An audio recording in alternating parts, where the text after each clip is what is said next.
In my reading today,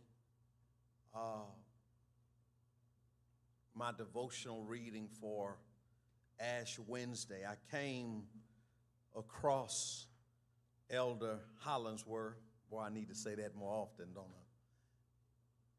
This word, it's a German word, and I want to pronounce it. I've been practicing. Weltschmerz, spelled W-E-L-T-S-C-H-M-E-R-Z, Weltschmerz. There it is. And what this word describes, Tierra, is a melancholy or an ache in the pit of the stomach when one realizes the world is not as it should be. The selfishness and greed pervade the nations. That humans are capable of indescribable acts of violence against each other.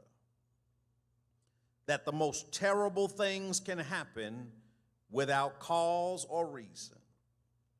Weltschmerz describes the realization that a mood of weariness or sadness about life arises from the acute awareness of evil and suffering. Sinead McDonald suggests that during this season of Lent that leads up to Easter, we must put to death the idea that we were ever the ones in control. And oh, beloved, I don't know about you, but I tend to agree with Brother McDonald or Sinead McDonald that we must put to death during Lent that we were ever in control at all. Now, I know that's going to be hard for some of you because you feel as if you don't do it, it won't get done. You feel as if you are the master of your fate. You are the one in control. You do this, you do that, you do this and that, and you are really pulling the strings. But yet, the Lenten season reminds us of so many things that are important for us as we begin this journey to resurrection. Ash Wednesday is a clarion call to reflection. It's a call to remember. It's a call to rewind and reflect upon a God that is still good. Now, I realize why some of you can take that kind of cool and very callous, because some people tend to worship everything else but God. They have the unmitigated gall, the spiritual audacity to worship the very things that God has allowed them to achieve and obtain. And don't let nothing happen to that thing. Don't let nothing happen to that ride.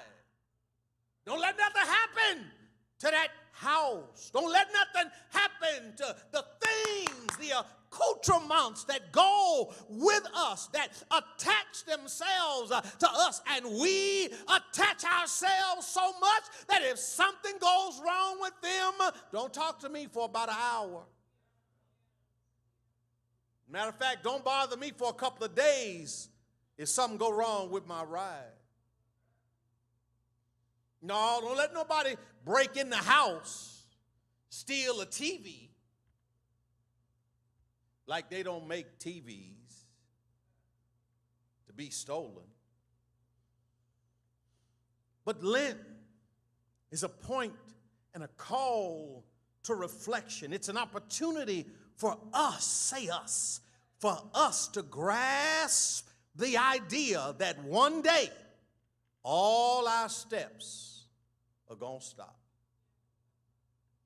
And I say this to my friends, my brother, my sister that is grappling and wrestling with the death angel having visited your domicile or your family or around your community, that, ladies and gentlemen, don't get so bent out of shape about death that you forget that it is God who owns us. It is God who orders us. It is God who starts us, and it's God. I know I'm not supposed to raise my voice on Ash Wednesday, but it's God who stops us. And I know that's hard, and I'm not trying to sophomorically tell you to get over it. I'm never going to do that. I'm in a grief session myself for 6 weeks, and one of the things that we were taught just on the other night is that when they died, you weren't supposed to.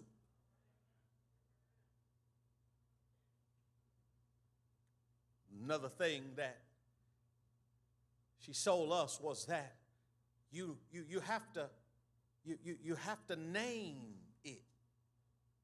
Name what it is that you lost. And ladies and gentlemen, this is not new, but it really hit me in a very different way, that there are not just death-related, there's not just a death-related grief, but there is, keep your mind now, keep your mind, there is what we call non-death-related losses.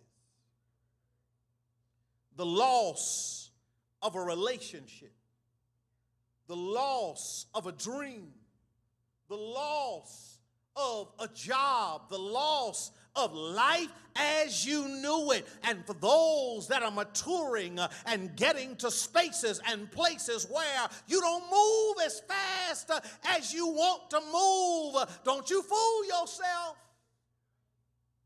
It'll do a job on you. When you wake up and stuff hurt in the morning that didn't hurt last night. And so we were taught that grief and loss comes in various and sundry ways. And ladies and gentlemen, my friend R. Timothy Jones says that we are living and dying simultaneously. Let that sink in. Lent is a period of 40 days modeled after the 40 days and nights that Jesus fasted in the wilderness. I read it earlier, and since the 4th century, the church has generally observed Lent. And let me just throw this in for my Baptist friends and my people who had the audacity to tell me, why are you celebrating, observing Lent? You ain't Catholic. Let me tell you, I'm a Christian. I'm a child of God, and if ever we needed boundaries and guidelines, we need them now. And so it don't matter whether I'm Catholic or not. I believe that Lent and Resurrection and Palm Sunday and Good Friday ought not be abdicated to one group of people, but it ought to all belong to the people of faith. Maybe you don't want no ash on your forehead. That's all right. Don't bother me with mine then. Let me tell you, ladies and gentlemen, we are but dust. And Lent is a time of fasting, a time of inner examination, abstention from foods, festivities, or indulgent pleasure. It's a time of giving and a time to give more attention to worship. Ash Wednesday is where my journey starts. For dust you are, and to dust you will return. Genesis chapter 3, verse 19 says, by the sweat of your brow you will eat your food until you return to the ground, since from it you were taken. For dust you are. Boy, I feel like running. And to dust you will return. Now let that stay up for just a little bit, because I need to remind you, notice what it says in the text. It doesn't say, for dirt you are. Because dirt we can kind of collectively see and feel. How many of y'all had mud sandwiches as a kid?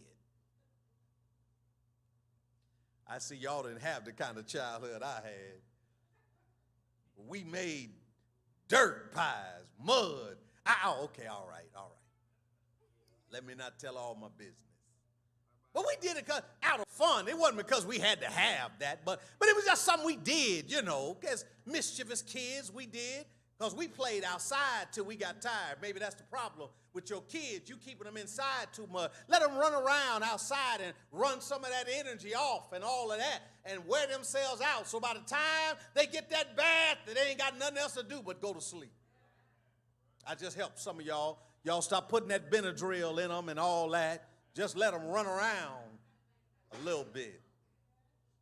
But I like this, and as I move, because today and tonight in churches around the world, the sign of the cross is made with ashes on the foreheads of many Christians.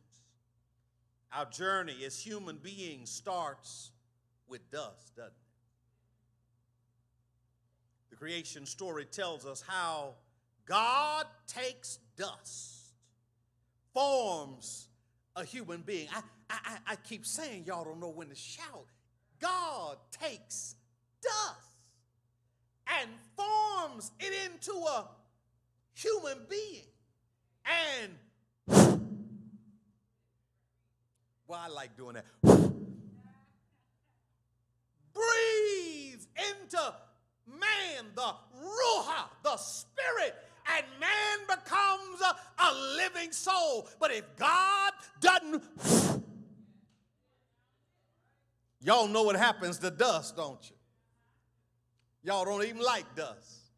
Matter of fact, y'all trying to get rid of the dust in your house, on your shelves, on your table. You don't like dust because it just kind of gets in your nose and makes you sneeze. But when you think about the Lenten journey, we are but dust. And yet, when you speak of dust and think of dust, it doesn't conjure good thoughts, does it?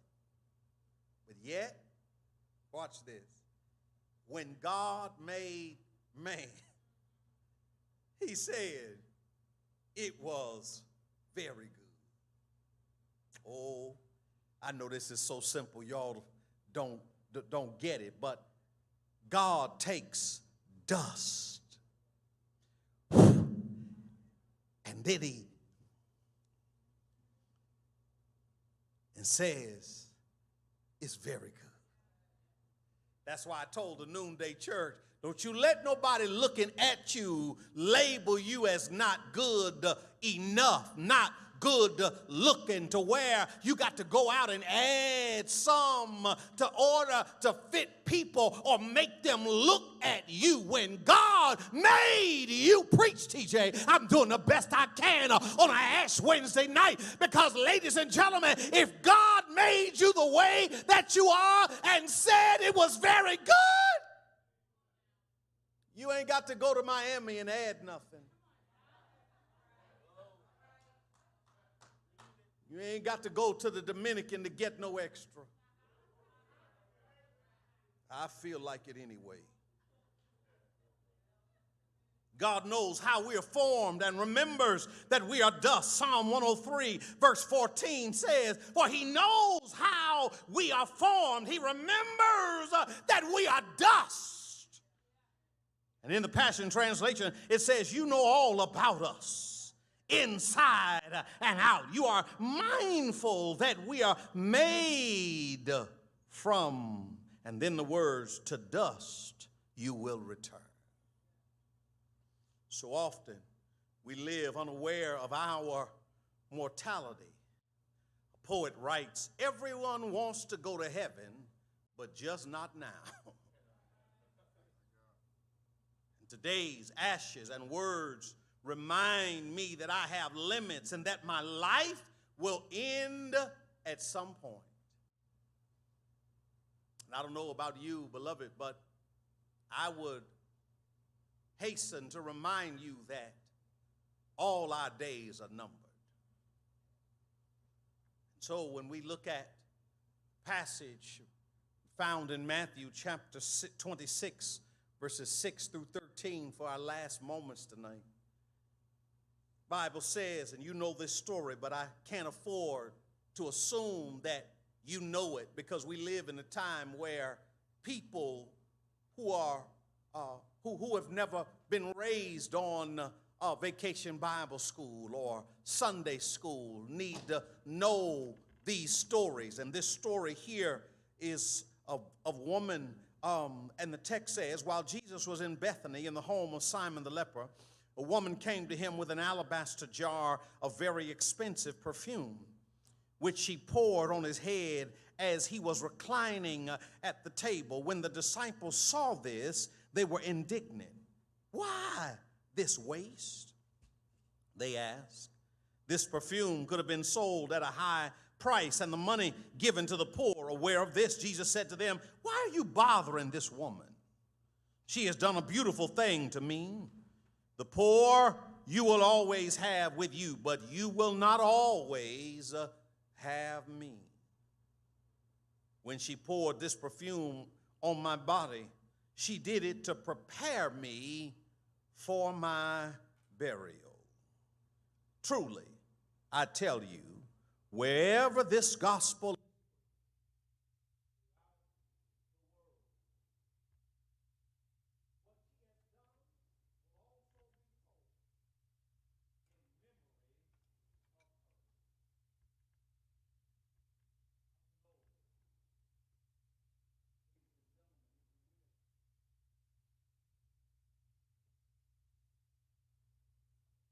I don't know how you feel about it, but wherever this story is told, you know that we are telling it now as Jesus said we would, and that is the fact that we're still talking about this woman today. Yet we understand that Mary, the sister of Martha and Lazarus, actually possibly understood more than those indignant disciples. Those disciples that had been walking with him, those that had been around him. Yet it's possible to be around somebody and don't even know them. Yet, ladies and gentlemen, Mary, this sister of Martha and Lazarus, actually, she might have been in on something or seen something that those who had been closer to Jesus did not see. And that's why your vantage point is so much better and different than any other, because nobody can talk about what you see. Why? Because it's the way you see it. And oh, brothers and sisters, that's why it's important that she understood more than the other disciples who had tried to stop her from wasting the perfume on Jesus. She perhaps understood that Jesus wouldn't be with them much longer. Her response to Jesus' imminent, even though it was not immediate death, her response was beautiful. She worshiped him. Not a casual, just show up and sit in church and play on your phone kind of worship. Text people, not you, but text people in church and you don't think nobody know that you ain't listening to the sermon, you texting somebody across the room. Ouch. No, she didn't have that kind of worship, but she had a reverential worship. She didn't care about the cost of the perfume. She knew she had to seize the moment. Ladies and gentlemen, let me give you the type of worship that she exhibited here. If you're making an outline, number one, her worship was reverential. Say that, reverential. It revered, and it was one of reverence for who Jesus was and what was ahead of him. But not only was it reverential, it was extraordinary. Let the church say extraordinary. But then, to some, it might have seemed, lastly, irrational.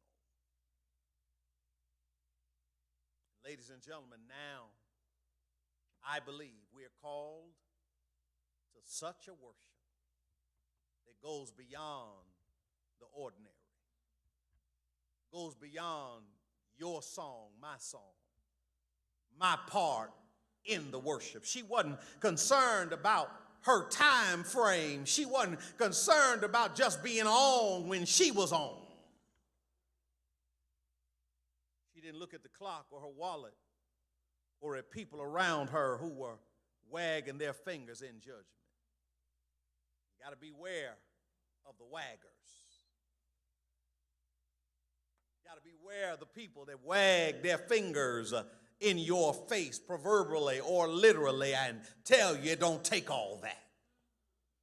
They don't know what it takes for you, do they? They don't know what you had to go through just to get to worship on Ash Wednesday. Many of us came through what we thought was Noah's Ark all over again. The rain, it just won't stop. It's supposed to go until midnight. But thanks be unto God who giveth us the victory that has allowed us to make it into the sanctuary, to lift our hands and to open up our mouths. She allowed him to fill her vision and eclipse everything else around her. She worshiped like no one was watching. And that wouldn't be a good pastor on Ash Wednesday if I didn't leave you with some relevant questions. Here it is. Now, at the noonday church, there it is. They put it up on the screen. Now it's on the screen for you at night. What is my response to Jesus' death on the cross? How does my life respond? Don't mean you won't wipe some tears, but it should mean that while you're wiping, you're worshiping at the same time. Number two, am I offering him a sacrifice of worship and praise? Now, I'm not just talking about in the corporate worship, but what about when we don't see you? What's your offering look like? I'm not talking about your monetary offering yet. But what does your sacrifice of service, of worship and praise look like to him? Could it be that your life is flat like four tires because it's not the devil, it's not the man, it's not them, but it's God that will not allow you to experience the joy that you want and should have until you give him what he wants? Sometimes you got to sit with yourself and ask yourself the hard questions. Last thing, and we close with prayer. Or is my sacrifice this season of Lent geared more toward my own benefit? As we prepare to make sacrifices, give up something sweet or some meat or something, let that not be the only thing you give up. What about giving up a bad attitude, a negative disposition, or a negative conversation? Or when somebody else brings something up, do you have to immediately offer something that's related to you to them? Don't y'all hate that? You ain't talking about them. And yet they got to bring up, well, you know, da-da. what will your offering of sacrifice look like? I'm done. As we close with this prayer, I would that you would pray it with me together. Heavenly Father, help me to worship in a way that truly takes all of me. Help me to love you with not just my words, but with all my soul, my mind, my strength, and my heart. Let me never be content with lukewarm worship, but let me burn with the flame of faith, set aglow by a deep reverence